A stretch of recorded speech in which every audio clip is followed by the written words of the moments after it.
그 다음에 이제 삼국지 2부부터 이제 진짜예요. 2부 때 우리 배웠던 기초지식을 바탕으로 이 왕들에게 영향을 받는 있죠. 다른 왕들까지 이제 연결해서 지식을 완성을 할 거예요. 자, 2부에 보면은 우리 이제 백제전성기, 고구려전성기, 신라전성기 이렇게 전개되죠. 그 중에서 이제 먼저 백제전성기 고근침이 주인공이었죠. 그러니까 백제가 역사를 갖다 주도하고 있었어요. 요 시기에 이제 주변국들이 어떻게 영향을 받는지 요것까지 배워야지 우리 공부가 완성이 되는 거예요. 근데 이 시기 때 신라는 아직까지 나라꼴을 못 갖췄어요. 신라는. 그렇기 때문에 신라는 없어. 고구려만 있는 거예요. 고구려가 백제에 어떻게 영향을 받는가. 그게 이제 요 마디 이제 파트 2라고 보시면 돼요.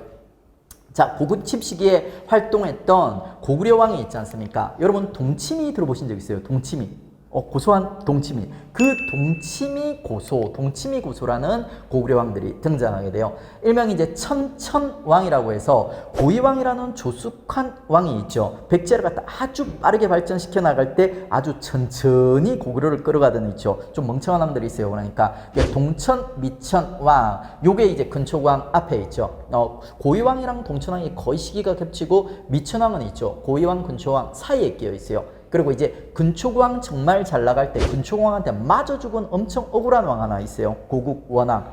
그리고 이제 자, 침류왕 거의 비슷한 시기에 있죠. 침류왕이 불교 수용했죠. 그 불교 수용할 무렵에 고구려의 전성기의 기반을 완성했던 소수림왕이 있어요. 소수림왕은 실제로 우리가 5세기 때 배웠는데 정확한 시기를 잡자면 그 5세기 전에 있죠. 4세기 때 이 침류왕 무렵에 활동했던 인물입니다. 요 동치미 고소가 이제 고근침 때 활동을 했어요. 얘들에 대해서 우리 하나씩 정리를 해보겠습니다. 먼저 이제 동이에요. 동천왕, 일명 천천왕 해가지고 고구려의 발전을 갖다가 느긋하게 속도를 늦추었던 두 명의 왕이 있어요. 원래는 고구려가 먼저 중앙 집권 하였죠. 고구려가 먼저 전성기를 했어야 되는데 백제가 먼저 전성기 맞이했지 않습니까? 그게 이제 고구려의 어떤 발전의 속도를 갖다 좀 느리게 만든 두 명의 왕이 있는데 첫 번째가 동천왕인데 너무 못난 왕이에요. 고구려를 거의 말아먹었던 망하게 할 뻔했던 왕이기 때문에 시험에 잘 안 나와요. 딱 하나만 기억을 할게요. 서안평이라는 북방의 군사적 요지가 있었어요. 여기를 차지하기 위해 선제 공격을 했는데 반격을 당해가지고 수도까지 빼앗기는 수모를 갖다 겪게 되는 거예요. 그래서 잘 안 나와. 못난 왕이기 때문에. 그 다음에 미천왕, 천천왕 중 미천왕은 그나마 좀 나아요. 미천왕은 지금 색깔이 요 초록색인데 제가 조금 설명을 갖다 하도록 할게요. 미천왕의 업적 두 개만 기억을 합시다. 앞서 동천왕이 점령하려다가 실패했던 있죠. 북서쪽에 이제 군사적 요지인 서안평을 점령하였고요. 그 다음에 중국의 한반도에 남아있는 중국 세력을 완전히 축출합니다. 낭랑, 대방 같은 한사군 세력들이 있죠. 완전히 축출하는 이런 군사적 업적을 달성했던 게 미천왕이에요. 미천왕은 나름대로 있죠. 아직 중앙집권왕까지는 못 갔지만 일시적으로 군사적 업적을 갖다 달성했던 왕이기 때문에 얘는 시험에 꽤 나와요. 자, 그 다음에 이제 고국원왕이라는 인물이 있어요. 여러분 이거 연필로 표시해 주세요. 초보자는 나중에 지워야 돼요. 고국천왕이랑 다르다. 고국천왕 아니다. 고국원왕이다. 고국천왕은 나름대로 위대한 왕이에요. 훌륭한 왕이에요. 근데 고국원왕은 아주 찌질한 왕입니다. 얘의 포지션은 뭐냐면 근초고왕한테 맞아 죽는 왕.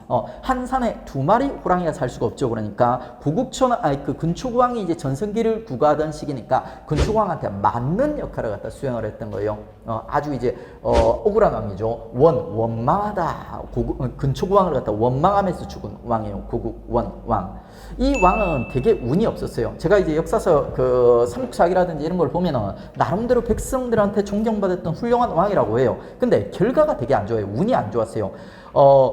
초기에 고국원왕이 왕이 되고 나서 전현, 나쁜 년이라고 했죠. 전현이라는 나라가 이 고구려를 갖다 막 괴롭혀요. 그래가지고 이제 전현에 의해 가지고 있죠. 아빠 시체, 미천왕의 시체도 빼앗기고 엄마도 납치당하는 수모를 겪게 되는 겁니다. 그러면 이제 전현에 찾아가지고 무릎 꿇고 싹싹 빌어요. 그러니까 아빠 시체 좀 돌려주세요. 엄마 좀 돌려주세요. 그러면서 이제 약속을 하는 거예요. 절대 앞으로 북쪽으로 안 올라가겠습니다. 그리고 이제 남쪽으로 내려오려고 했던 거예요. 근데 그 남쪽에 누가 살고 있었던 거예요? 근초고왕이 살고 있었던 거예요. 그래서 이제 근초고왕과 전쟁을 했는데 결국 전쟁에서 패배해서 죽은 거예요. 그러니까 평양에서 이제 전쟁이 일어나는데 그 전쟁에서 이제 전사를 했던 고국원왕.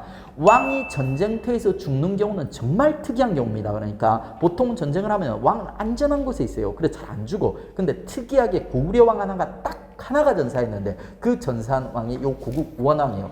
고국 천왕이랑 바꿔서 오답이 자주 구성됩니다. 주의하세요. 그 다음에 이제 소수리망은 있죠. 요 그 고국 원왕의 아들이에요. 아빠가 근초고왕한테 전사를 한 거예요. 그게 고민을 하는 거예요. 우리 고구려가 백제보다 땅덩어리도 넓고 인구도 더 많고 고구려인들이 더 용맹하다는 거예요. 근데 왜 저 조그만 근초고왕한테 백제한테 매일 맞고 다니고 우리 아빠는 돌아가셨냐는 거예요. 그게 고민을 하다가 드디어 답을 낸 거예요. 백제는 이미 그 누구야 고이왕 때 반쪽짜리 중앙집권에 성공을 했지 않습니까? 근데 고구려는 그걸 못했다는 거예요. 그게 소수리망이 깨달음을 얻고 나서 있죠. 소수리망은 평생을 중앙집권화를 위해서 올인하는 모습을 보여줘요. 그래서 이제 어떤 나라보다도 어떤 왕보다도 완벽한 중앙집권화를 달성하는 거죠. 율령반포, 불교수용, 태학 설립하면서 이 소수리망의 업적을 바탕으로 해서 다음 시기 고구려가 이제 전성기 주인공으로서 전성기를 갖다 구가하게 되는 겁니다.